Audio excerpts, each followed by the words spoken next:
Assalomu alaykum. Men ismim Qo'zimxon To'g'ir.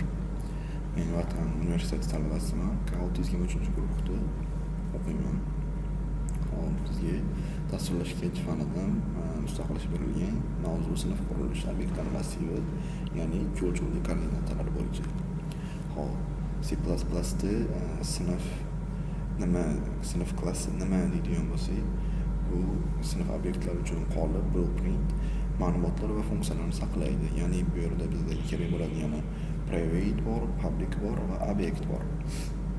Private dan boshlaydigan bo'lsam, private belgilangani bu a'zolarga tashqaridan kirish mumkin emas. Bu ma'lumotlarni himoya qiladi. Public esa bu a'zolarga istalgan joyda murojaat qilish mumkin. Va obyekt bu sinfdan yaratilgan nusxa. Nimaga private bilan publicni o'zbekchaga tarjima qilinsa ham o'zi o'sha ma'noni kelib chiqaradi va bu yerda ko'rib turganingizdek qanday ishlanishi kodi berib o'tib ketilgan. Va endi konstruktor va destruktor o'tadigan bo'lsak, bu yerda uch xil bor ekan: default konstruktor, parametr konstruktor va destruktor. Default konstruktorga o'tadigan bo'lsak, parametrsiz konstruktor obyekt yaratilganda avtomatik chiqaradi, ya'ni point p kod tugallangan x teng 0 va y teng 0. Parametrli konstruktor o'tadigan bo'lsa, qiymatlarni parametrsiz orqali qabul qiladi. Destruktor esa obyekt o'chirilganda avtomatik ishlaydi, xotira tozalash uchun. Lekin bu yerda bizga muhim tushuncha berib o'tib ketilgan, ya'ni bu this ko'rsatkichi u joriy obyektning o'ziga ishora qiladi. Masalan, this ko'rsatkich belgi bilan x teng xval deb yozsak, sinf asosi x ga xval qiymatini o'zlashtiradi. Hop, endi a'zo funksiyalar getter va setterga keladigan bo'lsa, bu ikkalasi farqi. Getter bu ma'lumotni qaytaradi, setter bu ma'lumotni o'rnatadi. Display ekranga chiqaradi, distance to masofani hisoblaydi va get koordinata qaytaradi. Endi bunga sal chuqurroq yondashadigan bo'lsak, masalan getx va gety display funksiyasi nuqtani ekranga chiqaradi. Bu yerda ishlanganini misol qilib o'tib ketganman. Distance to funksiyasi esa ikki nuqta orasidagi equal masofani hisoblab beradi. Formula dx va dy farqlarini kvadratini qo'shib biz olamiz. Xo'p, bu yerda obyektlar massivi, bu yerda 4 sintaks qoidalari bor ekan. Ya'ni bular qanaqa? E'lon qilish qoidalari, e'lon qilish bu class name array deb n bilan beramiz ekan. Ishga tushirish uchun array I teng object qavs ochiq yopilgan deb berib o'tamiz ekan. Funksiya chiqarish array method, sikl bilan ishlashda esa for sikl bilan beramiz ekan. Xo'p, bu yerda pointsni 5 deb e'lon qilamiz va har bir elementni point konstruktor orqali ishga tushiramiz. Keyin for sikl yordamida massivning har bir elementi ustida amallarni bajaramiz.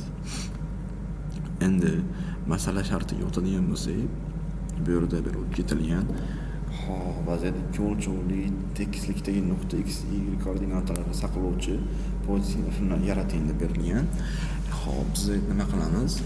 Koordinatali konstruktor x va y qiymatlarini qabul qiluvchi konstruktor, bu default qiymatlari 0 bo'lsin. Hop, ikkinchi qiladigan ishimiz distance to point p, ikki nuqta orasidagi masofani hisoblaydi, ya'ni d teng squared. Bu yerda qanday yozilishi berib ketilgan. Hop, uchinchisiga keladigan bo'lsak, display qavs ochiq qilgan funksiyasi nuqta koordinatalarni x formatda ekranga chiqaradi. Hop, keyin oladigan ishimiz massivga eng yaqin nuqtani topish. 5 ta nuqtadan iborat massiv yaratib bo'lgandan keyin 0 0 ga teng nuqtani topish kerak bo'ladi. Hop, endi sinf dizayniga keladigan bo'lsak, point class UML, bu slaydda point sinfning UML diagrammasini ko'rsatilgan. Private qismida ikkita double tipdagi a'zolar bor. Bular x va y koordinatalari. Public qismida esa 5 ta elementlar konstruktor display funksiyasi distance to funksiyasi va getx hamda getter funksiyalari ko'rsatib o'tib ketilgan. Hop, bularda mana double x koordinatalari bular private bo'ladi. Public ga keladigan bo'lsak, pointlari kirib ketilgan. Hop, endi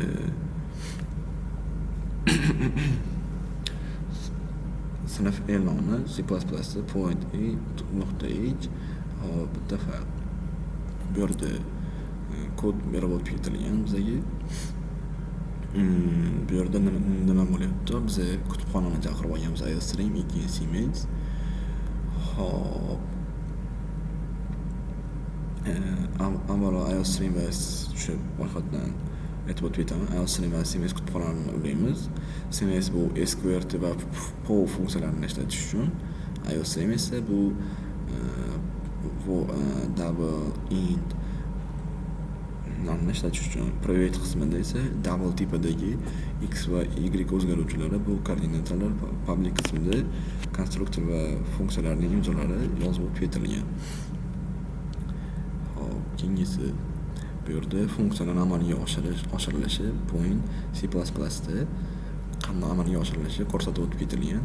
Bu yerda funksiyaning amalga oshirilganda konstruktorda this ko'rsatkich belgisi bilan x teng x val va this ko'rsatkich belgisi bilan y bu teng y valga orqali qiymatlar o'rnatiladi.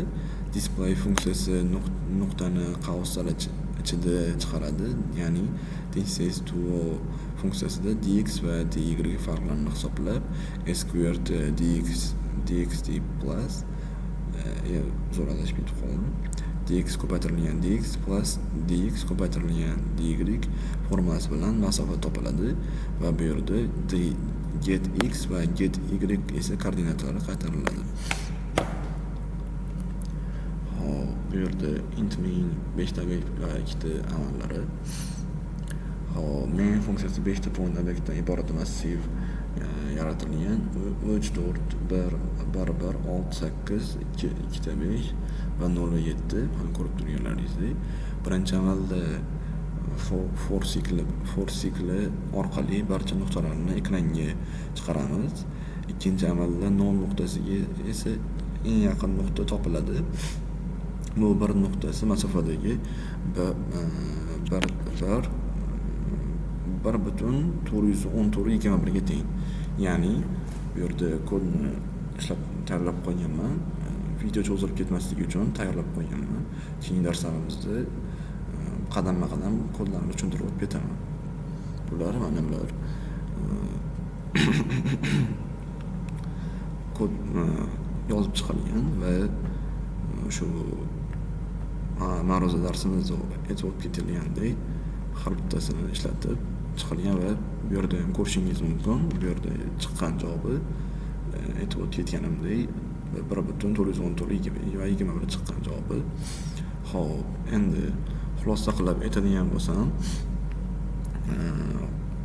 ushbu mustaqil ish davomida C++ qurilishini o'zlashtirdik va private va public a'zolarini parametrli konstruktori, this ko'rsatkichi, distance to funksiyasini obyektiv massivni yaratish va ular ustida amalga oshirdik. Hop, endi yana nima o'tib ketaman.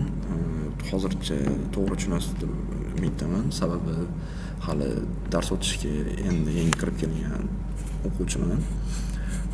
Keyingi darslarimizda bundan da sifatli va yaxshi chiqishiga javob beraman va videoni ko'rib vaqtlarini ajratganlaring uchun rahmat.